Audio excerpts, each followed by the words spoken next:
Video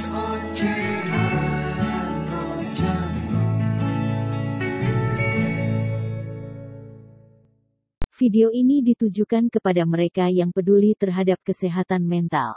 Jangan lupa berikan komentar di kolom yang tersedia, dan dipersilahkan subscribe untuk perbaikan kesehatan mental positif. Terima kasih banyak atas support dan perhatiannya. Halo, ketemu lagi dengan Rojali, orang biasa, bukan selebritis, bukan public figure, apalagi motivator. Melanjutkan episode yang lalu tentang bagaimana menemukan diri kita melalui salah satu metode DISC. Ya, itu menjadi penting. Kenapa? Karena ketika kita sudah menemukan diri kita atau emosi dasar kita, maka diharapkan pada step yang kedua, yaitu adalah meningkatkan kecerdasan emosi.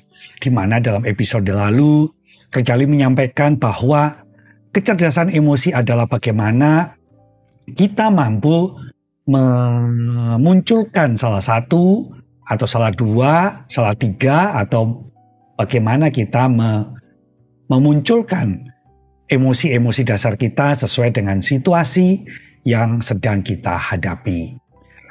Dan ini memang terbukti banyak sekali membantu dalam upaya-upaya untuk meningkatkan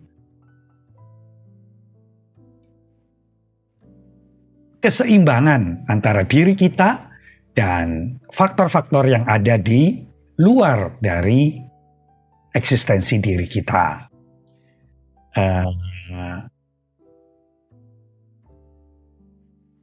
Nah, ini sambil pikir nih Rojali nih. Apa yang Rojali pikir? Yang Rojali pikir adalah, lalu bagaimana sih sebenarnya cara cepat untuk menemukan jati diri kita atau emosi dasar kita? Tipsnya adalah, nomor satu, tentunya ada tesnya. Kalau pengen tesnya, silahkan untuk hubungi Rojali melalui komentar di bawah ini juga. Nanti Rojali juga pasti akan berikan tes yang paling sederhana tapi paling akurat. Pokoknya sederhana tapi akurat, gratis, tanpa biaya apapun. Yang kedua adalah juga bisa dimulai dengan pertanyaan tentang apa yang ideal. Jadi misalnya kita mau menebak pasangan kita, suami kita atau istri kita, emosi dasarnya apa? Kita bisa lantunkan pertanyaan yang ideal menurut dia dengan cara memberikan pertanyaan terbuka. Apa sih pertanyaan terbuka itu? Pertanyaan terbuka adalah pertanyaan yang dijawab dengan sedikit panjang. Jadi bukan sekedar ya, enggak, nanti, belum. Nah, kalau jawabannya singkat-singkat itu pertanyaan tertutup.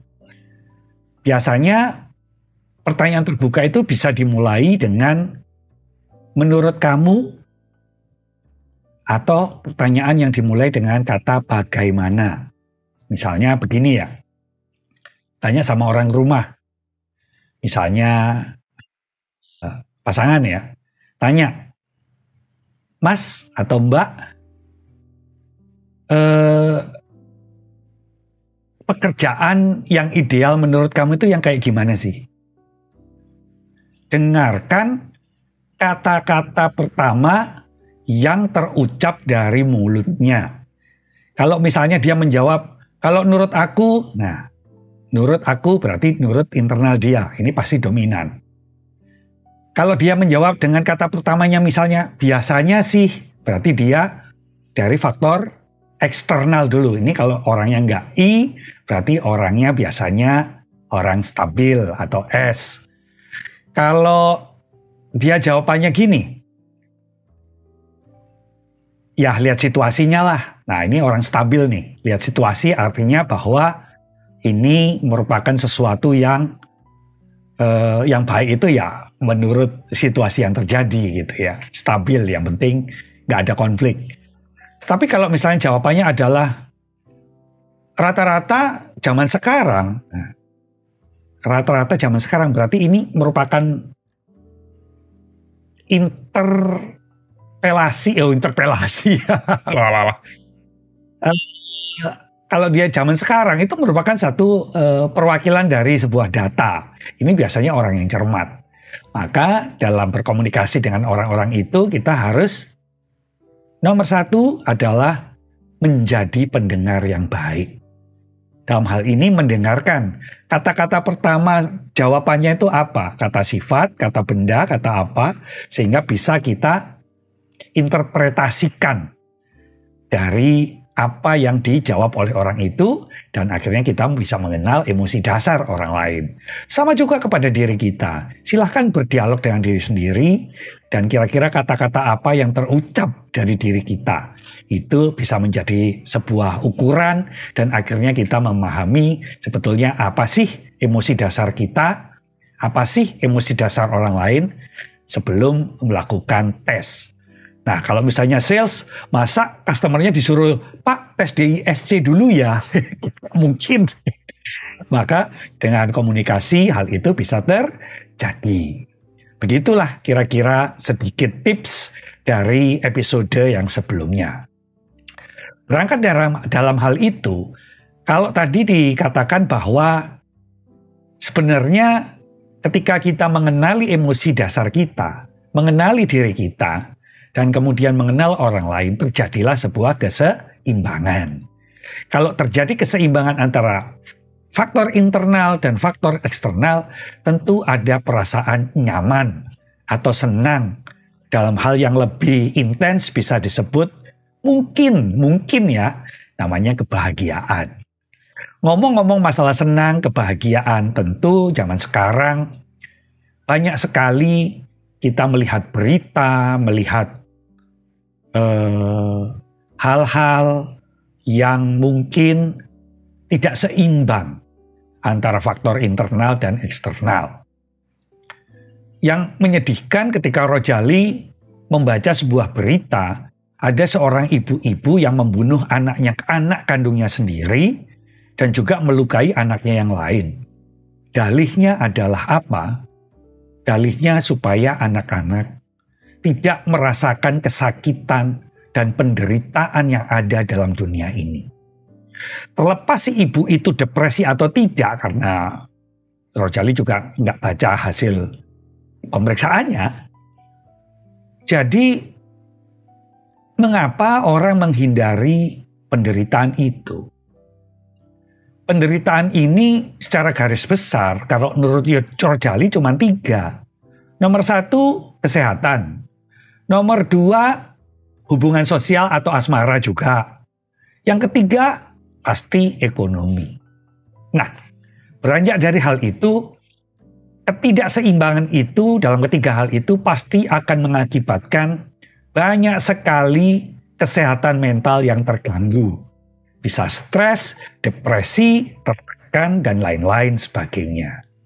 Oleh karena itu, kalau memang emosi dasar itu cukup membantu untuk menentukan apa sih sebetulnya yang kita sukai.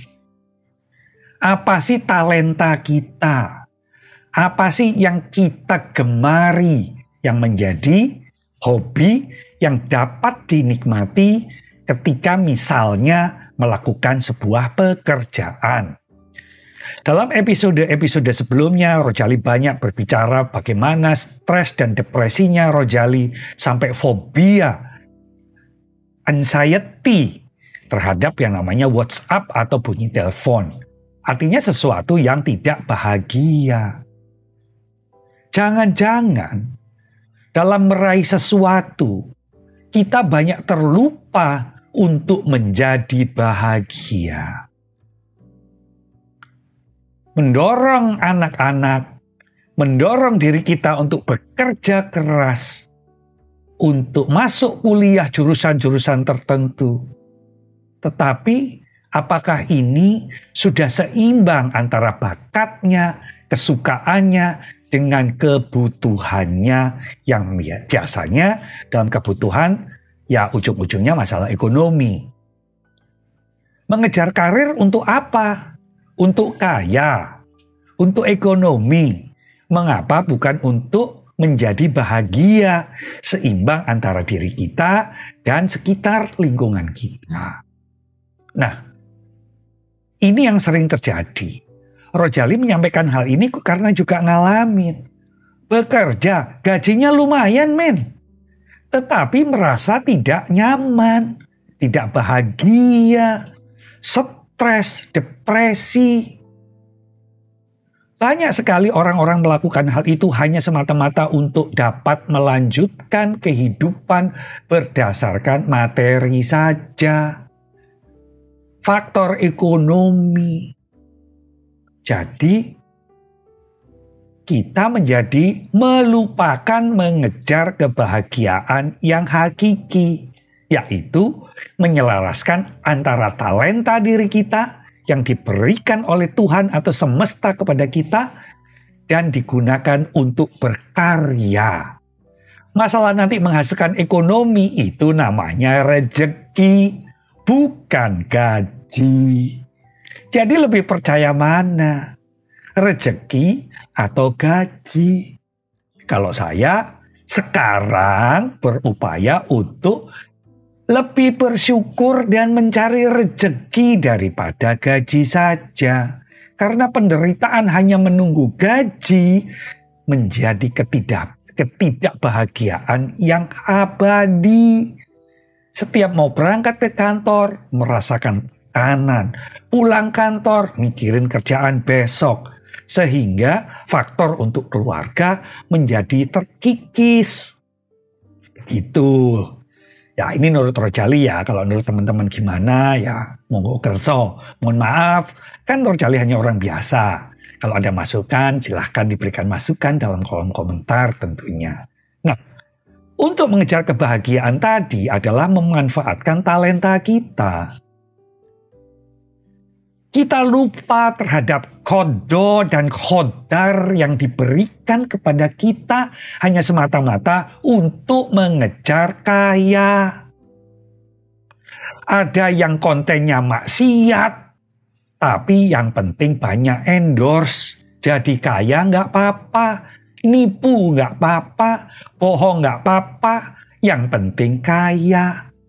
Lawong katanya Tuhan nggak sanggup membuat miskin.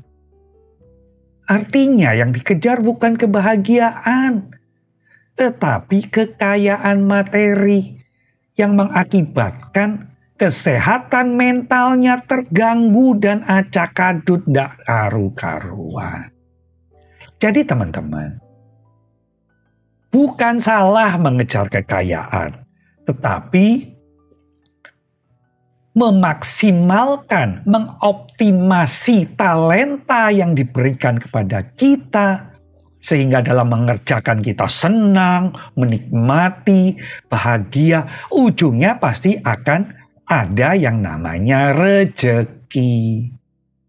Sekali lagi, walaupun Rojali mungkin awalnya nggak paham, tapi Rojali sangat tersentuh ketika sahabat Rojali berbicara secara tidak langsung mengenai bahwa apakah kita melupakan kodho dan kodar kita. Padahal itu sudah dianugerahkan kepada kita. Sebagaimana halnya bahwa jodoh, rezeki, maut juga akan dianugerahkan kepada kita. Mohon maaf kalau ada kata-kata yang salah. Mohon masukan dalam kolom komentar di bawah ini. Tentu saja subscribe. Ojo lali yo. Sampai di sini dulu. Salam Rojali.